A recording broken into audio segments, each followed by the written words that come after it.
யோபு 35ஆம் அதிகாரம். எலிஹூ தொடர்ந்து கூறினான், நான் இறைவன் முன் நேர்மையானவன் என நீர் சொல்வது சரியென நினைக்கின்றீரா? நான் பாவம் செய்யாததனால் எனக்கு என்ன ஆதாயம், எனக்கு என்ன நன்மை என நீர் கேட்கின்றீர். உமக்கும் உம் நண்பர்களுக்கும் சேர்ந்து நான் பதில் அளிக்கின்றேன். வானங்களை பாரும், கவனியும்.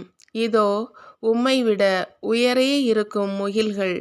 நீர் பாவம் செய்தால் அவருக்கெதிராய் என்ன சாதிக்கின்றீர்?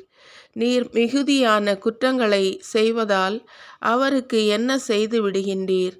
நீர் நேர்மையாய் இருப்பதால் அவருக்கு நீர் அளிப்பதென்ன? அல்லது உம் கையிலிருந்து அவர் பெறுவதென்ன? உம் கொடுமை உம்மை போன்ற மனிதரை துன்புறுத்துகின்றது. உம் நேர்மையும் மானிடர்க்கே நன்மை பயக்கின்றது. கொடுமைகள் குவிய அவர்கள் கூக்குரலிடுவர். வலியவர் கைவன்மையால் கத்தி கதறுவர். ஆனால் இவ்வாறு எவரும் சொல்வதில்லை.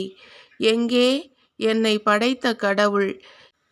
இரவில் பாடச் செய்பவர் எங்கே? நானிலத்தின் விலங்குகளை விட நமக்கு அதிகமாய் கற்பிக்கின்றவரும், வானத்து புள்ளினங்களை விட நம்மை ஞானி ஆக்குகின்றவரும் அவரன்றோ? அங்கே அவர்கள் கூக்குரலிடுகின்றனர். பொல்லார் செருக்கின் பொருட்டு அவர் பதிலொன்றும் சொல்லார். வீண் வேண்டலை இறைவன் கண்டிப்பாய் கேளார். எல்லாம் வல்லவர் அதை கவனிக்கவும் மாட்டார்.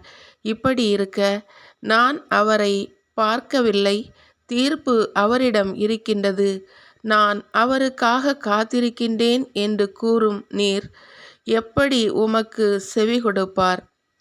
இப்பொழுதோ கடவுளின் சினம் தண்டிப்பதில்லை, மனிதனின் மடமையை அவ்வளவாக அவர் நோக்குவதில்லை என எண்ணி யோபு வெற்றுரை விளம்புகின்றார். அறிவில்லாமல் சொற்களை கொட்டுகின்றார்.